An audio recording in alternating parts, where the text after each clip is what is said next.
the Toledo Planning Commission on April 8th.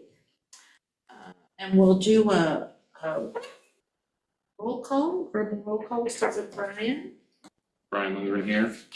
Ann Ellis here. Cora Warfield here. Ricky Dyson here. Okay. On visitors, are there any visitors that would like to speak with the planning commissioners about issues that are not on the agenda tonight?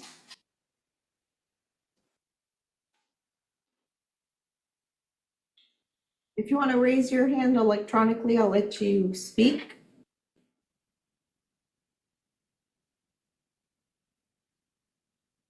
We don't have any hands raised. Okay, all right.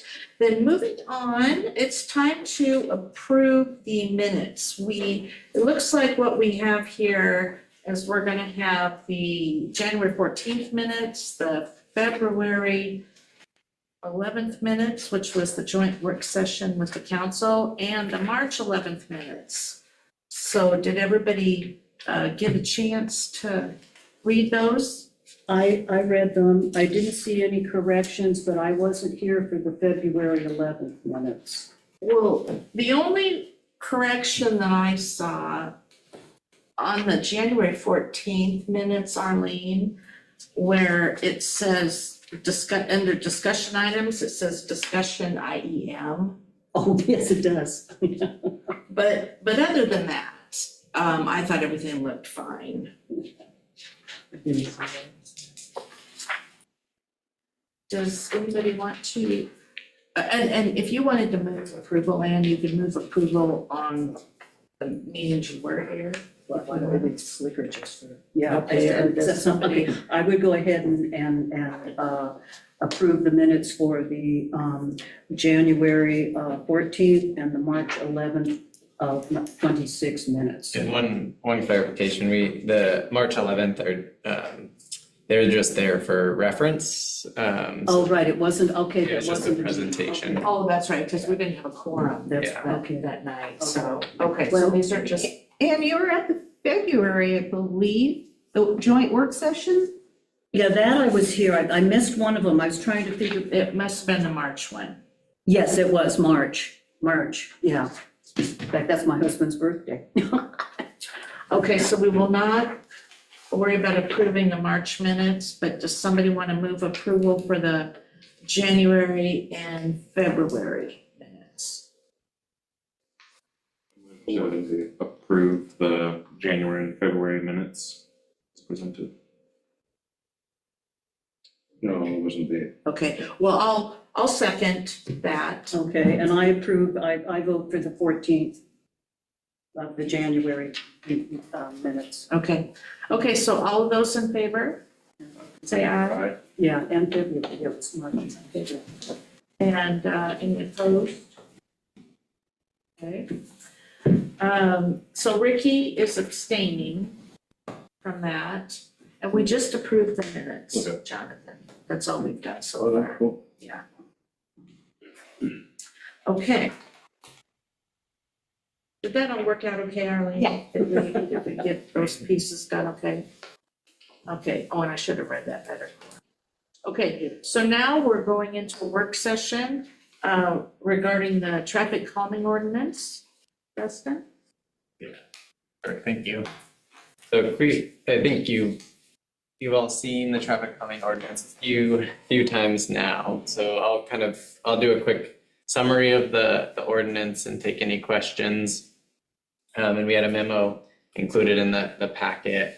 And then the slides that were presented at that joint work session where we talked about the parks plan, and then also the traffic calming ordinance were included in the packet for reference. I won't be going back through the slides, but I'll kind of do a high level summary of the traffic calming ordinance. And then in terms of next steps, we'll kind of review the ordinance as it's presented here today. Planning commissions wouldn't be approving anything. We'd just be looking for consensus to move it to city council, and city council would be the ones that would be reviewing and reviewing the ordinance to approve it or kick it back to planning commission if they have additional comments. And one thing I didn't note in the ordinance, which I should have, our plan would be before, so there'd be an ordinance and then also a press release about the traffic calming ordinance, so that there'd be some public outreach before it went to the city council too. And then obviously the city council that's a public hearing that would have to be reviewed at for city council. So as a reminder, this traffic calming ordinance is kind of, there's the purpose statement there, and then there's some goals that are listed on page 1 of the ordinance. So reduce traffic to a safe and appropriate limit, encourage community participation, encourage and enhance vehicle, pedestrian, and bicycle systems. And then flipping to the next page, limit traffic calming to local residential streets. And then noting that traffic calming on collectors may be considered through the transportation system plan or capital improvement plan process. But this ordinance is just strictly focused on those local streets. Ensure emergency vehicle access, use effective, efficient, economical, and environmental sound traffic calming solutions, and then obtain multidiscipline input from engineers, planners, police, and fire. So those are the overall goals of what we're trying to reach with the ordinance. We have things defined here. I won't read every definition, but we do define local street and then define collector streets. So those collector streets, like Business Loop 20, Arcadia, Skyline, those in the transportation system plan, there may already be improvements listed in there, but that's where things that might be considered traffic calming could be done on those streets would be through the transportation system plan. Whereas here we're targeting those local streets. And these are meant, so traffic calming, and they're also meant to be more quick build type projects.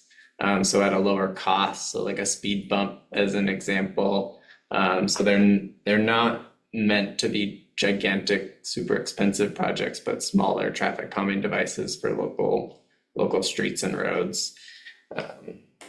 And one kind of thing we talked about a bit in our previous discussions was that residence definition. And I'll read that fully. Residents are defined as the person or persons living at the residence. This includes owners or renters. Each residence may have only one signer of a petition. For example, if 10 dwelling units are within a boundary area, six residents will need to sign the petition because there's that 50% rule. And then you can't say if there's a household with 4 roommates or something along those lines, only one person from that household could sign.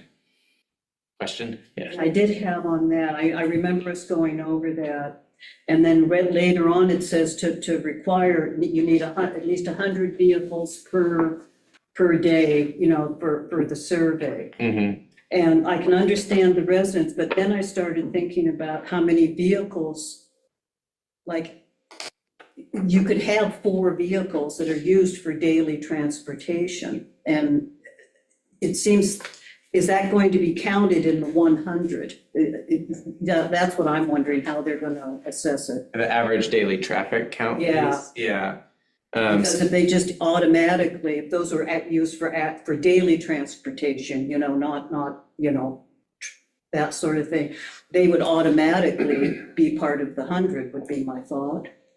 Yeah, so the goal of the minimum and maximum of vehicles per day is we didn't want to necessarily have a speed bump on a street that only had 4 houses at the end of it. 500 feet or 250, yeah. But I'm just thinking the number, even though there could be a lot of, just on the street itself, even if it's 250. So that was just my thought, reading through it. Yeah, down the line. And I would think about it too, when we see 100 vehicles per day, typically if they're all just one, if it's just a dwelling unit, a house, one Yeah. house, we'd be looking at probably 10. Roughly the engineer's calculation is 10 trips per Oh, household, you have a calculation, okay. approximately. Uh-huh. So that's we'd be looking at that or a traffic count, where kind of those strips across the road that get run over. But the goal of, that combined with the distance requirement you mentioned is so I that was you, just thinking of saving money, you know, Yeah. I mean, if you wouldn't have to, you know, cut costs on the survey type of thing. Mhm. Yeah, okay, thank you.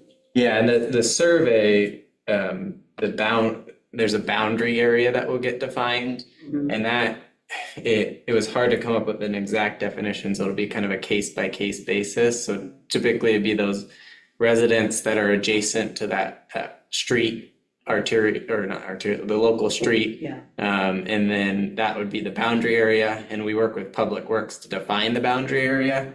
And that's where, and I'm jumping ahead a little bit, where the boundary area would be given to the petitioner. So the residents that's interested in kind of going around, and they would know who they need to reach out to and what number of households they would need to reach. And the definition is either 50% or 10 residents that they would need. So and the reason for the 10 is so it's a little bit more attainable, because sometimes you get to the 50% and it can be really hard to get people to open their door sometimes when you're knocking, and so it's still requiring that involvement of the neighborhood, but having a little bit lower threshold in some cases. And then there's the different so that we define also the traffic investigation, and that's what Public Works would be working on, is that traffic investigation piece. And there's kind of different, it's either what's called the 85th percentile, so that's the speed that 85% of people are going, and then or 50% of the vehicles traveling at or above the posted speed limit. And then there's also dangerous traffic behavior like accidents or speeding tickets or other documentation that shows that this is a clearly an unsafe local street, or there's people taking actions that have created that unsafe environment. So there's different ways where Public Works could look at that and make that determination. And then when we talked a little bit about that average daily traffic volume, but another piece is the average grade must be less than 8% for where it's located. So that's trying to avoid, you don't want to put a speed bump on a steep slope. So it's kind of a making sure that it's safe where you're putting the facilities that get selected. Yeah, so is that just for speed bumps and stuff?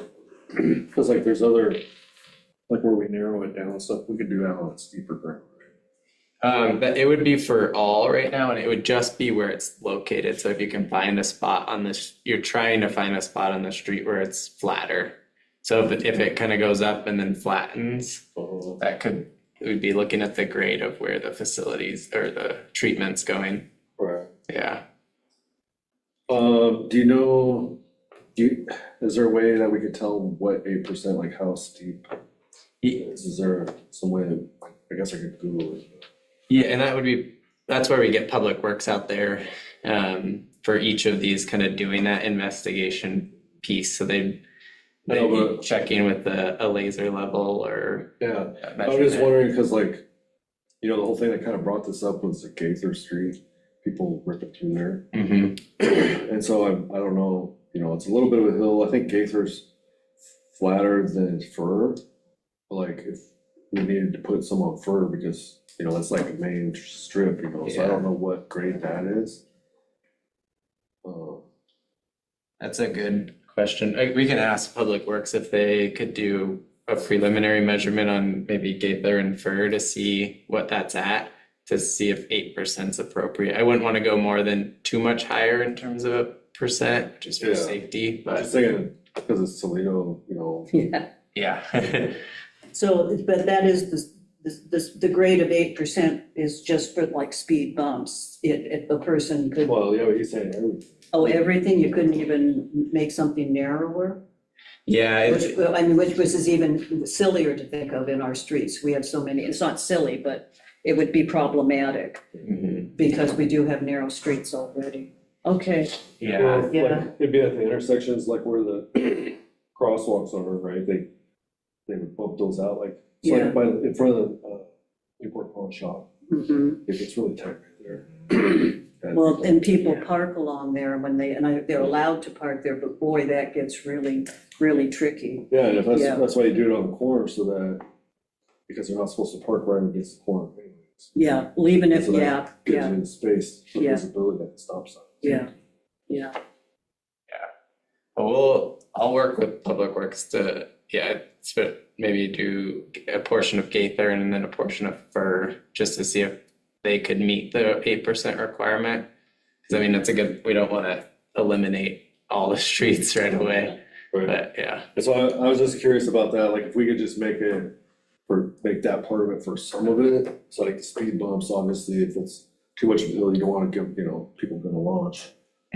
And, if there's just, maybe we could, Isn't there something they do that can make it rough? like a rumble strip type of thing. Yeah, I don't know if that would work, people going up and down fast on a hill or not.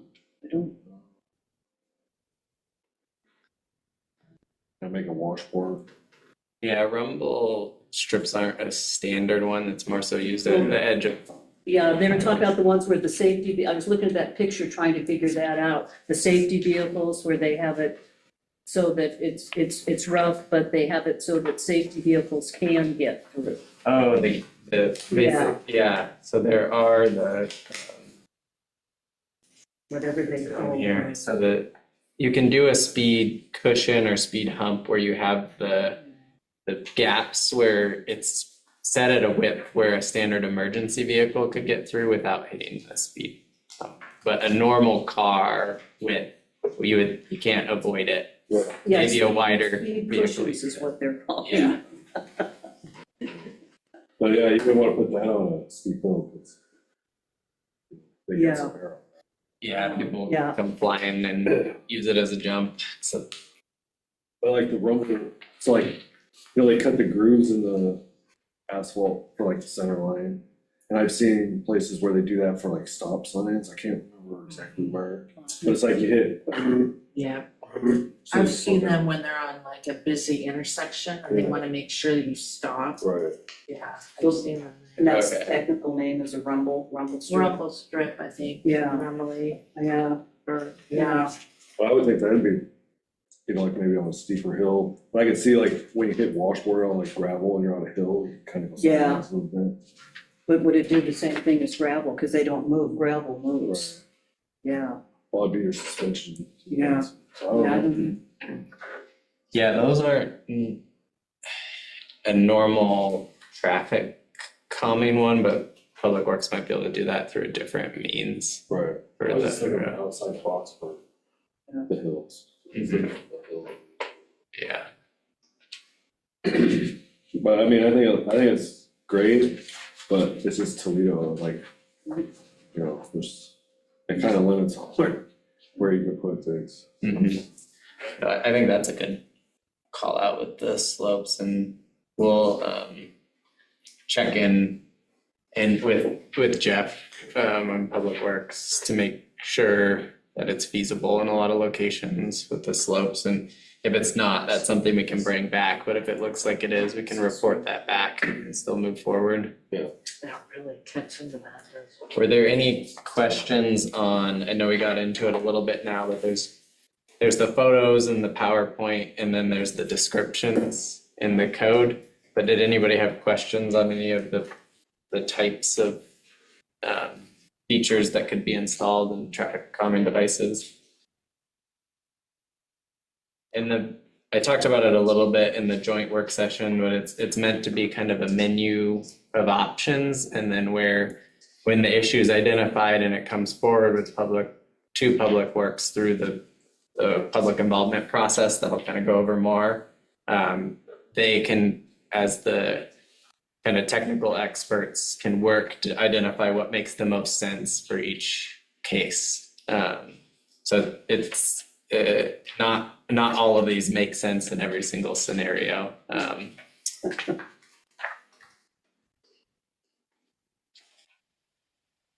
They seem to cover everything. They do. I mean, there's a lot of different options there.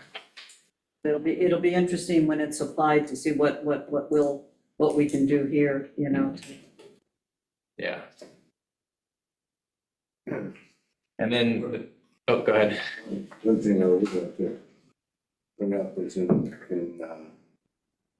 Highway 20, business, the hill going up beside Mugley's Mm-hmm. there. I live right close to there. And 25 miles an hour is probably the minimum that people drive up that thing. And the S curves and that sort of thing further up, as you're coming up there, everybody's doing 35, 40 miles an hour. Mm-hmm. Yeah. And you get used to it, especially if you lived here before it was 25. Well, Yeah. and when does Yeah. the 35 go into effect? I know that, That would, is that Radio. where, It's about radio. is that radio with the 35? yeah, that's 35 what is, it's yeah. 35. Back, like That's what heading. 35 starts. Yeah. Towards Newport. Well, it's that one that goes up to what is that little cutoff street? It's not French. Yours is French, the one before that, Dunlap, is that the name? Is that Yeah, Dundon? something like that. Dundon. Yeah, so that's right where it goes, is right there at Dundon. Yeah, that's when you see your And 35. and that's not so yeah. bad because you And can then see, it's- you yeah. can see what's coming up. But Right. if you're back in the S-bands, Oh, I know that it's nasty, it is. Yeah, and you're right, that me, when I'm coming down that, and then making the left turn going towards, where Napa is, yeah, you can't go 25. I no, you usually, get run over. yeah, down to 22, it's a sharp curve. Yeah, and I think, Is there something we can ask to a survey of some sort? From Public Works or somebody? yeah, I can bring it up with Public Works and police with the full team. I can ask about it, because I will say that's probably the best option, because Highway 20 would fall under the not a local street, so it'd have to be addressed through the transportation system plan upgrades, so upgrades through that process, whereas we're focused more on the local streets with this specific ordinance. But that's not saying we can't look at it by other means, so I can bring it up with Public Works and police. That is just darn dangerous. Mhm. Yeah, and we have a, next week when I'm back, I will bring that up with Public Works and police. That was raised as a concern. See, anybody coming out of that strip of businesses on the flat there, they're coming out and they're booting it to get ahead of the next traffic coming up. Mhm. And there's no way anybody's doing 25. Yeah, Yeah, but like that letter buck, like pulling out of that parking lot. What's that? Pulling out of letter buck, it's kind Yeah, of pulled the down. back is bad. Right, especially the upper part, Yeah. upper one. I think at one time they talked about making French one way because it was so nasty, you know? So that you could, Force people to go the you other- could go up, I go think, up but the not hill. come down. I can't forget what they Well, because discussed. it is kind of blind if you were Oh, coming yeah, out of totally. French and you It's wanted to totally take a blind. lap. Yeah, because I had daycare up there, so a long time ago, I was, Yeah, because the way the bank is cut back there yeah, on the side of Route 20, Yeah. you can't see. no, You've got to get halfway out halfway out with your car sitting there and exposed, and what are you gonna do? Yeah, you gotta be kamikaze. Just go for it. yeah, people just, yeah. We need a drone on that. Or you have to go up the hill. come out another way. Yeah, come out by Ace. Yeah, by Yeah. Ace, yeah, Yeah, yeah. But thank you. Yeah. Ricky, that's a good call out, and I'll bring that, that's a good note. So I will bring that up with Public Works, yeah. okay. Otherwise, we'll have to throw them on the road as a speed bump. Yeah, and I know, I think it's something they're aware of, but I'll bring it back up to them and, yeah, and especially since it's come up in the public forum, that we want to make sure it gets looked at. And aside from that, if you're going around those S-bends, if there's someone crazy enough to walk on that road, they're, They're looking at putting sidewalks. Along on there, that part? where, oh, that'll be interesting. Well, that'd be that would be nice. too bad. Yeah, I don't know who they're gonna look at. Because lots of people do walk through there. I saw, yeah, one, it was scary. She was disoriented. Oh, yeah. And she had her dog, and then I went back, and then she was there, and the dog, and I figured, she finally had the dog in her hand, and it was so narrow, there was no place there was no place to pull over, and I'm just thinking fortunately, I came back, and there was a real nice young cop, and he was just coming in from something, and I said, then he went up to look, and then when I came back, she was there, yeah, it's narrow. I don't know where they'll put a. No, but it would be nice if we were able to find a spot for it. Yeah, it'd be interesting. Somebody suggested it, it seemed like, I don't remember what we were talking about, but they suggested it. We were talking about like the parks and trails and stuff, I think last time. Down over the slough, yeah. Well, so like the parks, right, like, so you have the different trails, like you have one behind the library. I think Brian suggested having a map, right? And then like, if we could have a sidewalk in that section where the S curves are, over to like, what's that one that goes up to where the old hospital was? So people can walk from like the pole down. There's Skyline and then there's Sunset, I always get these guys mixed up. So you want to, so you could go to Yeah. Dairy Queen or the bowling alley. I'm not gonna- Whoa, Oh, I don't know, I don't. whoa, it gets so wet down there, I don't know how yeah. we could I heard it somewhere. I don't know. rip out that, You that- walk that around, house. you'd have to go up, you'd have to take Dundon, I would think, Go up first, come down. yeah. Yeah, oh, up And, the hill, and Ricky can charge toll as they go by his house. all the way but the little flag. Yeah, it'd be interesting, it would be nice, I have no idea, but yeah, it's lots of money. well, where the sidewalk ends. I'll kind of keep going through, so we got into it a little bit, but the criteria for the placement of traffic calming devices, there's specific criteria built into the code, like the length of the street being at least 500 feet, that you're not within 300 feet of a sharp curved radius, you don't want them on a sharp curve, within 200 feet of an unsignalized intersection. So there's if there's a stop sign, you don't want to be immediately before or after a stop sign with a speed bump because you're already slowing down going up to that. And then making sure, it's pretty standard stuff like not impeding driveways. If there's like a cul-de-sac, this is another one where it's already a dead end street that people aren't probably using to cut through anyway. So that's kind of eliminates the cul-de-sacs, not impeding fire hydrants, and or kind of catch basins, manholes, and then making sure we comply with the ADA, Americans with Disabilities standards. So a lot of that's pretty straightforward and standard, but those are just different standards for the placement. And that's what, when Public Works is out there, they would be looking at and verifying and make sure that those are met. And then for the request procedures, so a person or persons interested in pursuing the traffic calming would there'd be an application that we don't have an application yet, but we'd create an application.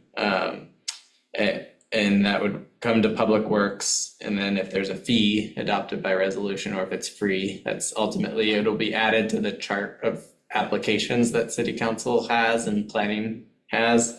So that's kind of how the process gets initiated. And then Public Works will make a determination on the boundary area. Well, I guess one, making sure it's eligible first. So if it's a collector street, that could automatically be eliminated. But making sure it's eligible, and then defining that boundary area so that then the requester, the petitioner, they can go out to get those signatures from the neighborhood. And we did add a note that if, say, there's a clear need that Public Works has identified, the process could be initiated by Public Works, but there would still need to be the same signature requirements for residents. So that 10 or 51% in the boundary area. And then there's that, there's a community support, so a study for 14 days for the speed study that Public Works would work on. And that's after you have all the signatures.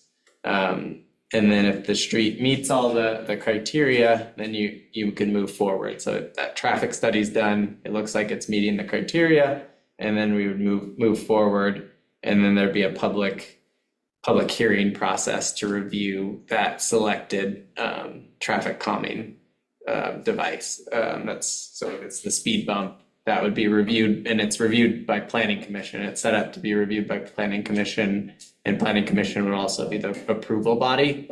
There is an appeal process that would go to City Council, but it's set up to where these are reviewed by Planning Commission as the approval body. And just one note on funding, because this came up a little bit in the work session, the joint work session. If it would have to be funded by the individual or a group, the neighborhood, unless the city through the budgeting process could allocate funds for this, or if there's Public Works funds that are available that could get allocated. But right now, there's not a dedicated funding source for it, but it could be created later. But that would be through the budgeting process. And then there's a little bit about how that agreement would work with the owners if they wanted to move forward. And then there's installation that would be by Public Works. And then there's a setup kind of evaluation, modification, and removal process. So if it's not looking like it's effective, or there's major concerns, it could end up getting removed. And there is a process where residents, and it could be different residents, after it's installed, go through a similar process of getting the petition to request for that device to be removed later. So it's not necessarily meant, there is an opportunity where it's not permanent. So if it's not working, essentially.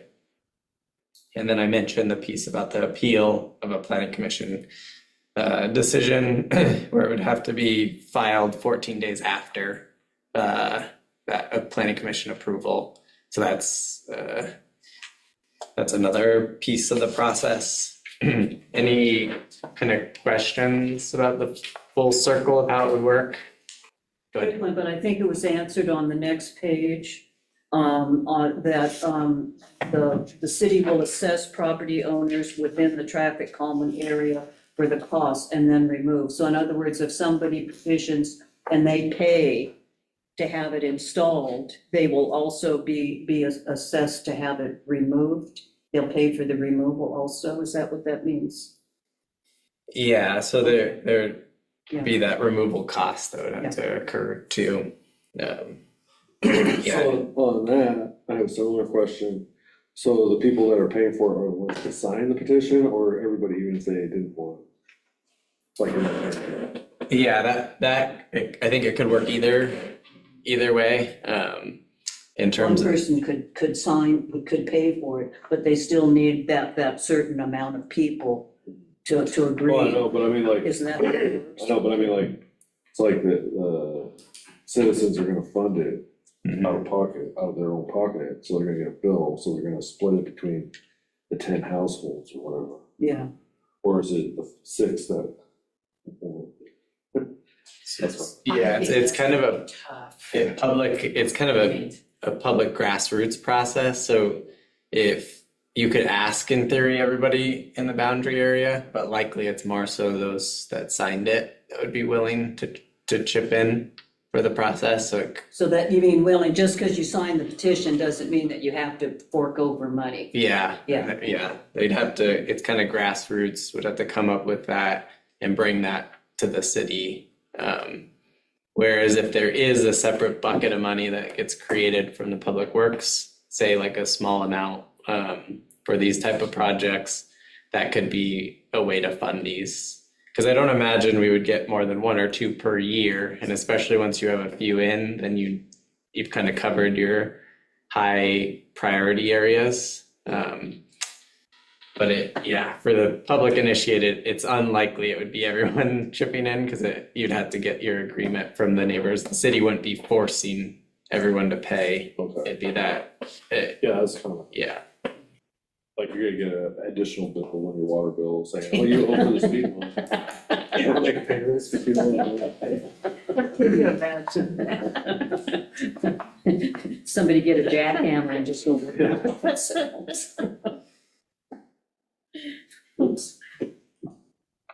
I can guarantee you I've thought about like running water from those people's car at my house, but Yeah. yeah, that would work too. And then Totally if something was to happen, you're the one that distracted them, therefore, Yeah, you know, they crash into your neighbor's. yeah, people in cars, they're scary. So I guess the main things I'll look into the 8% for Gaither and Fur to check for the ordinance, because I think it's the one place where there might be an amendment, just depending on what we get from Public Works. What's the difference between 8 or 9? And then separately, for Ricky's comments for Highway 20, I'll talk to Public Works, but that's outside this current traffic calming ordinance. Well, I'd like to have traffic calming right up that hill. Yeah.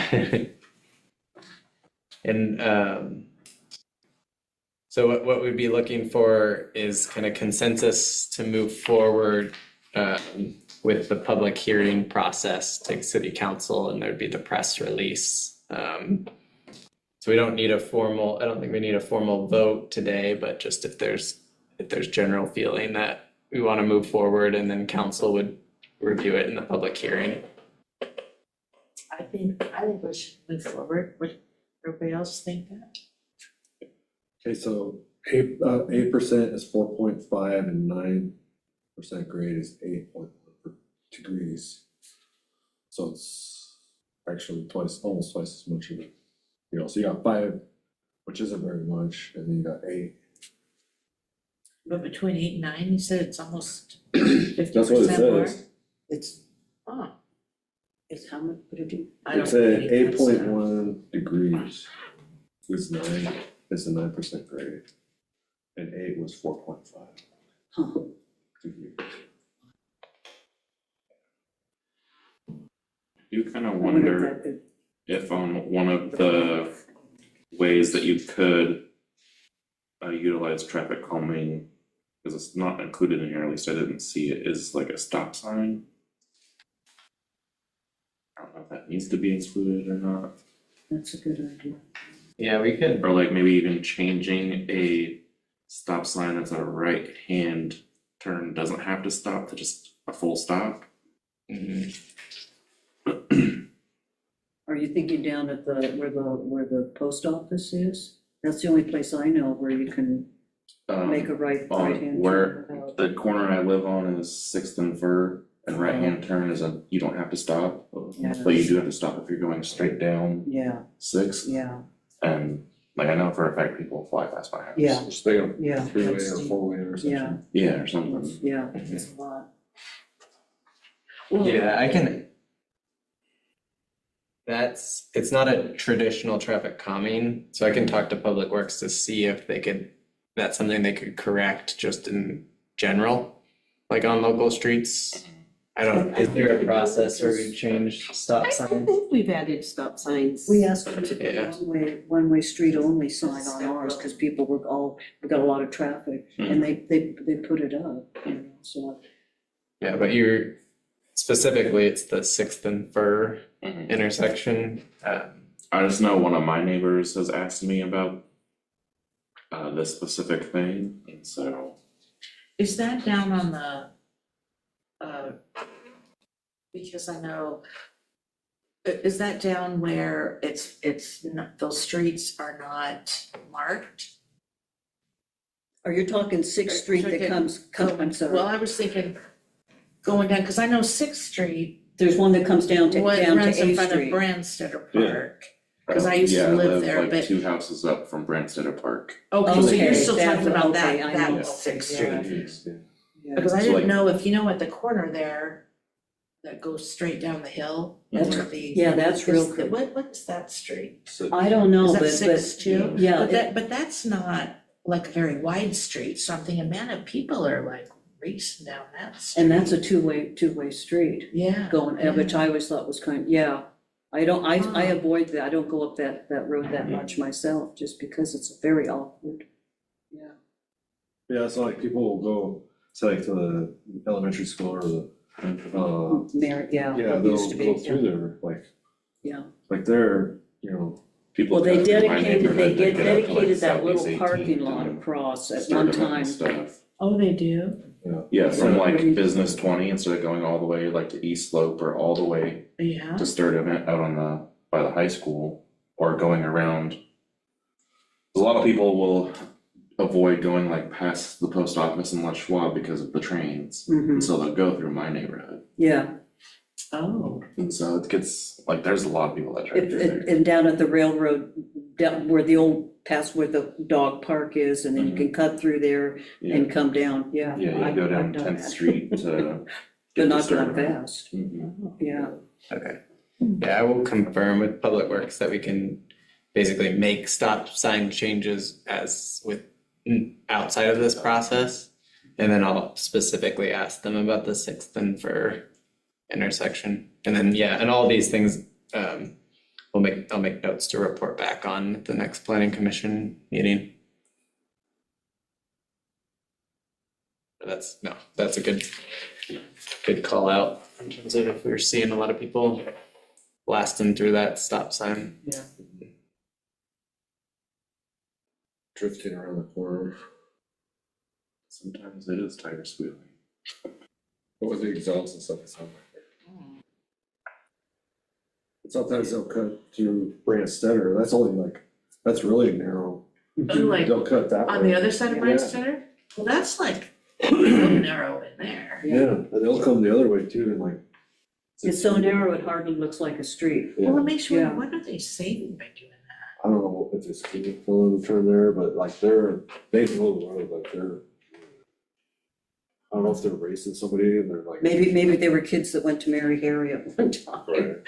They're grown up and Yeah, become I silly think there's drivers. more places, Yeah. like, I've been saying, like Seventh Street and Elder, like where I live. It would be used to speak up there, especially by that park. There's kids running around. Okay, Justin, is that everything Yeah, I think regarding we have everything we need to move forward. okay, But yeah, we'll work on a press release before there's an ordinance that goes out to city council, so it'll still be a few months out before a council review, but we'll initiate that work. okay. So thinking about that, I have a question. So, okay, so you have Branstetter Park and you have Elder, there's no houses on the street, it's just a park and then it's a vacant lot. Mm-hmm. And so you wouldn't be able to get any signatures other than maybe at the apartment that's on Seventh, and then the residents on Seventh, and maybe residents on Sixth Street, to put one by Brand Center on Elder, and then one on Sixth Street, and one on Seventh Street, and one on Fir. Like, I don't know.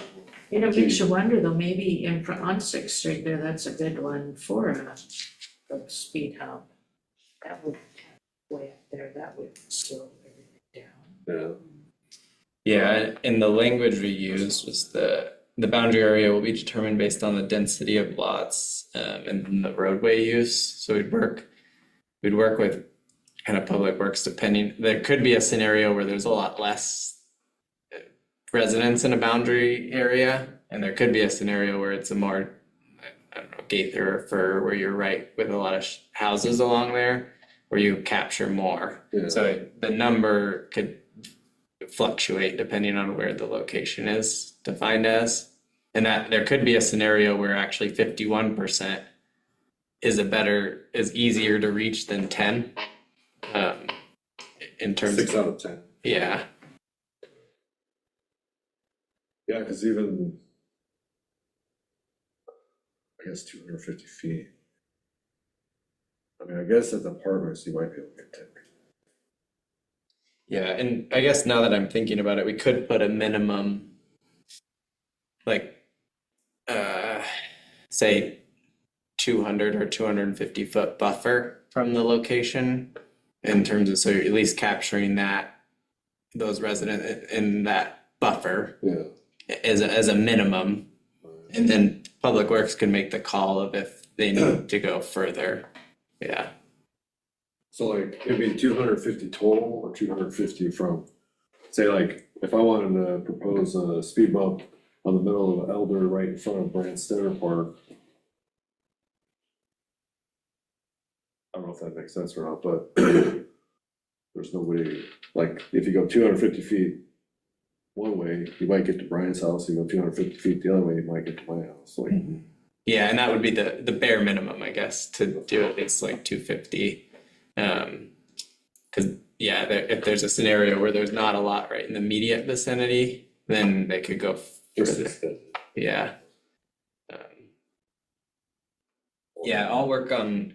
Neighborhood, not necessarily on the street, but like adjacent streets too, that would use that street to get to their house, like. People turn on Elder to go to the apartments, stuff like that, Yeah. or they'll come from the other way. There's a lot of little short streets. Yeah.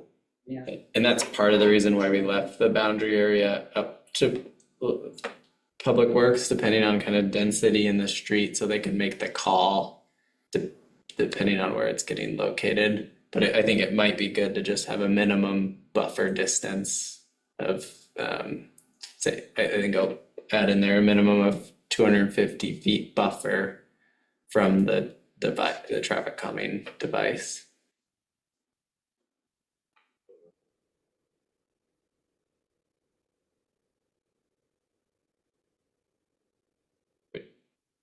Which I think with like a lot of our public notices are 300 feet and we end up getting like, what would you say, like 15 to 25, depending. Yeah. In terms of lots that we capture.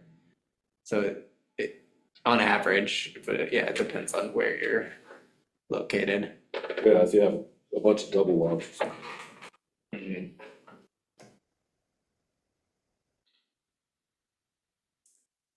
Okay, I will add the minimum buffer to that boundary definition. Did anybody have any other comments or anything for Justin on this? I think I'm done with my dumb questions. Nope, we just wanna, I mean, there's a lot to talk about on it, that's for sure, Oh, that's inside joke, but yeah. Okay, next item on the agenda is discussion items, updates and reports. So I don't have a lot today. The only thing, just an update, the time of the meetings switches to 6:30 in May. That's what I was wondering. Yeah, so the summer is the slightly later. So that'll be, I think, May through October or November. I think that's what. Yeah, and then we'll switch back to the 6 yeah, I p.m. was hoping today was 6:30. Yeah, this is last 6. I like them early. I I know, but it's so nice, it's like, it's so done. I know, I Yeah. know. A little bit of time, that's all right, Yeah, I still gotta go work out. next month, he'll be good next month. But that's really, I don't think, Arlene, unless you had anything else.